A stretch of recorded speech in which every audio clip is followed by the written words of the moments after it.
your shit. Scream out loud. We all love DEADPIT.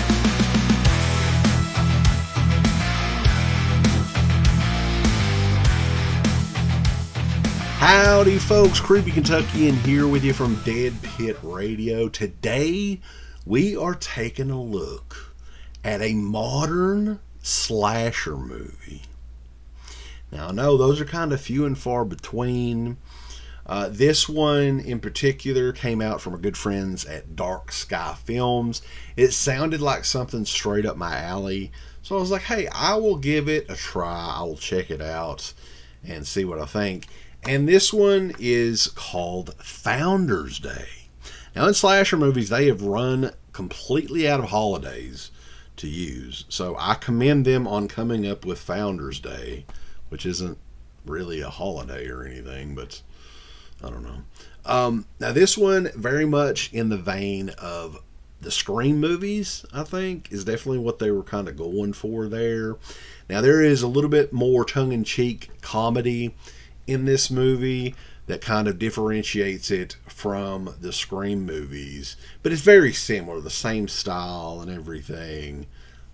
Definitely the newer Scream movies it reminded me of. Also visually it kind of reminded me of the Eli Roth Thanksgiving film as well. It's right along those lines. I think this had a very limited release theatrically earlier this year. It did come out recently from Dark Sky Films on Blu-ray disc, so I figured, hey, let's take a look at a modern slasher movie, modern as in 2024 slasher movie, and kind of see how it holds up and see, hey, I mean, it's hard really. If you have a traditional, tongue-in-cheek slasher movie, very difficult to make a bad one, in my opinion. So we're going to see if this is the rarity of a bad slasher movie, I mean to me at least, or is this a hidden gem? Boys, this is Founders Day on Blu-ray disc. Let's take a look at it. Founders Day, directed by Eric Bloomquist, is a slasher whodunit movie set in a small town during election season. There's a mayoral race that's really heating up in particular, but when one candidate's daughter is attacked by a masked assailant and missing, it turns the small town upside down as the body count continues from this masked maniac that's taken out more and more young teens in town, leaving some bizarre clues along the way of who this may be. Who is going to stop the masked man? So now the town all bands together, trying to figure out who this maniac is before it's too late, before everyone is killed off. Who is it? Who done it? Who's the killer? Yada, yada, yada. That is Founders Day. Now, there's some pretty good gore scenes in Founders Day. There's a lot of blood in Founders Day. The killer's kind of goofy. It's almost like a George Washington mask painted red in the face. It is what it is. The cast, they're all kind of almost like a scary movie cast, like a spoof cast. The dad from Boy Meets World is in this. I don't know his name, but that's the first time I'd seen him in quite a while.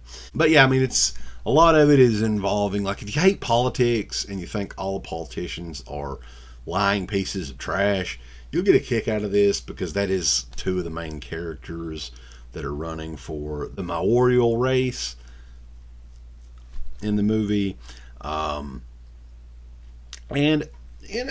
I think some people will really love this movie if you're into cheesy 80s style, like tongue-in-cheek slasher movies. Founders Day is kind of like that. Now, the middle of the movie, it kind of fell apart. I feel that up to a point, I thought that this was going to be something really, really special. But, it kind of did like a nosedive. But it's still pretty decent. I actually had a lot of fun watching this. Now, fans of the Scream movies will definitely want to check this out. This is heavily inspired, I think, by the first few Scream movies. And it reminds me, actually, more of the recent ones. Now, my big gripe with this one is the length. This thing was close to 2 hours long. and it didn't need to be. I think that it would have improved upon the movie quite a bit if it was cut down by 20 minutes. The perfect time frame for an 80s slasher movie, or even a 90s era slasher movie. 80 minutes, 85 minutes, no longer than 90 minutes. That's the rule. But, hey, I mean, I thought that this was well made. It was obviously a very low budget movie, but it looked great. It looked like something that you would see in a movie theater. I don't know what they used there, but they did a great job with it. The acting and everything is not the best, right? It came across, but it kind of worked for the movie.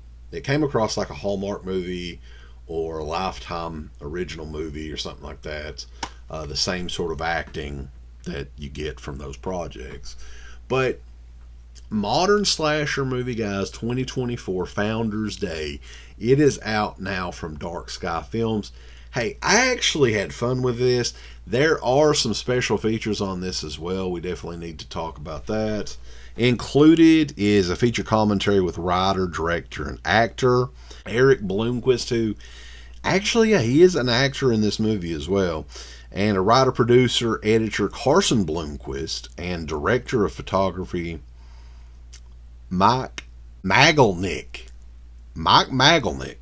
Blair and Harold visit DC, interviews and debate, time-lapse production video, behind-the-scenes gallery, Regal Mystery Movie Monday intro, concept trailer with the commentary, teaser trailers, and a lot more.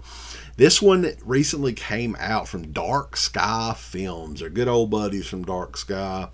If this sounds like something you're into, guys, if you like the Scream films, I Know What You Did Last Summer, Urban Legend, along those lines, Valentine even, this is the same type of film. Founders Day is out now. Check it out and be sure to check us out. We're over at DEADPIT.com. Give us the thumbs up. Up you butt. Like, subscribe. And if you subscribe, here's something else you can do. Once you subscribe, you can click the bell notification, right? And it'll notify you anytime that Dead Pit puts up new shit. Or don't. I really don't give a fuck. I want you to. I don't care. Let's keep our community growing here on YouTube. I don't like it. I don't want you to do nothing. Listen, they need to do that. No, don't you dare touch it. Thumbs up. Subscribe. And click that bell. There's all kinds of wonderful shirts over at shop.deadpit.com. Simply the best horror shirts. On TeePublic, there are others, but they all suck. You can get some Dead Pit Radio shirts. You can get Last South on the Left. The Hills Have Eyes. Texas Chainsaw. Oh, wait, you can't say Texas Chainsaw. All kinds of shirts, folks. You're gonna love them. Shop.deadpit.com. Thank you to all of our supporters on Patreon. Dead Pit on Patreon.com is the only place to check out a complete archive of the old Dead Pit radio shows all the way back from 2005 on, in addition to the midweek shows, fan commentaries, exclusive podcasts, and much more. Dead Pit on Patreon.com if you're interested. Tiers start at only $1. We ain't